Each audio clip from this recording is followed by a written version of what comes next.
안녕하세요. 강남 제2비뇨기과 박천진 원장입니다. 오늘은 스트레스가 부르는 성기능 장애에 대해서 말씀드리고자 합니다. 요즘처럼 경기가 좋지 않을 때 전에는 문제가 없었으나 갑자기 성기능 저하를 주증상으로 비뇨기과에 내원하는 사람들이 늘어나고 있습니다. 검진을 받아봐도 몸에 특별한 문제가 없는데 잘 안 된다는 것이죠.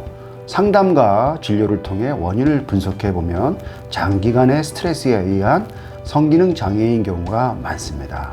인간은 자기 의지와는 상관없이 우리 몸의 내장이나 호흡을 조절하는 자율신경계가 있는데 이 중에서 교감신경은 음경의 발기력 항진에 반대 영향을 미치고 부교감신경은 음경의 발기력을 주도합니다. 보통 스트레스를 많이 받으면 우리 몸을 긴장시키고 에너지를 많이 소모시키는 교감신경이 항진되어 음경의 발기력을 급속히 약화시킵니다.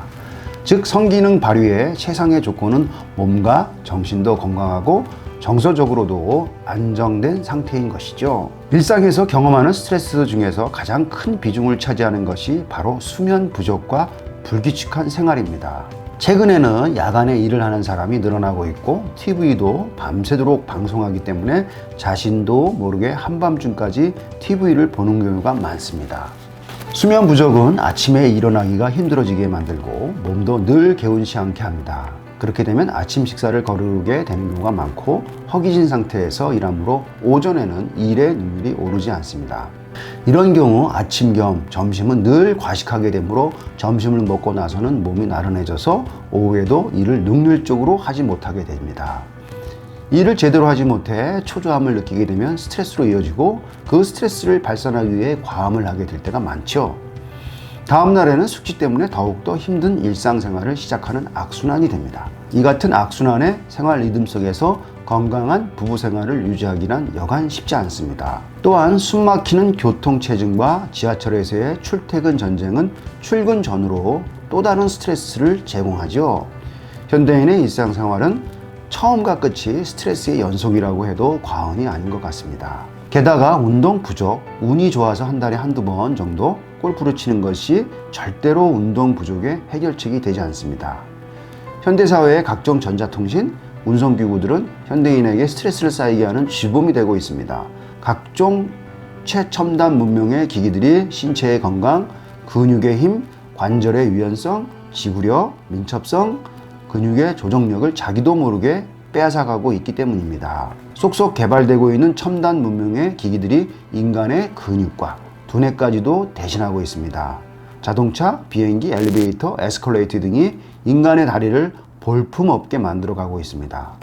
자신도 모르게 의자에 앉아서 컴퓨터의 키보드를 누르는 인간이 되어가는 것이죠.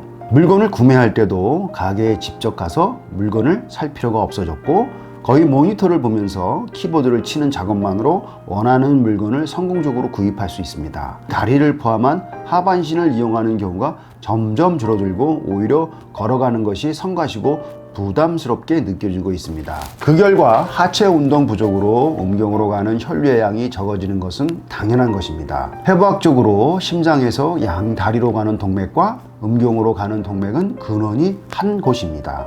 빈약한 다리에서는 절대로 강력한 발기력을 발휘할 수 없습니다. 문명화된 현대인일수록 생활 습관을 단순화하는 것이 좋습니다.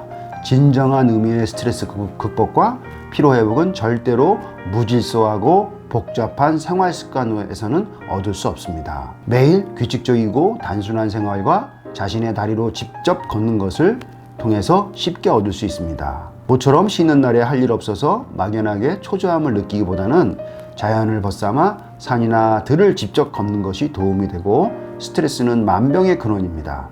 삶의 보람을 느끼면서 자신만의 규칙적인 생활 방식을 정해놓고 모든 일에 적극적으로 생각하고 즐겁게 생활하는 것이 건강한 마음과 몸을 유지하고 건강한 남성미를 유지해 나가는 지름길입니다. 지금까지 강남 제2비뇨기과 박천진 원장이었습니다. 감사합니다.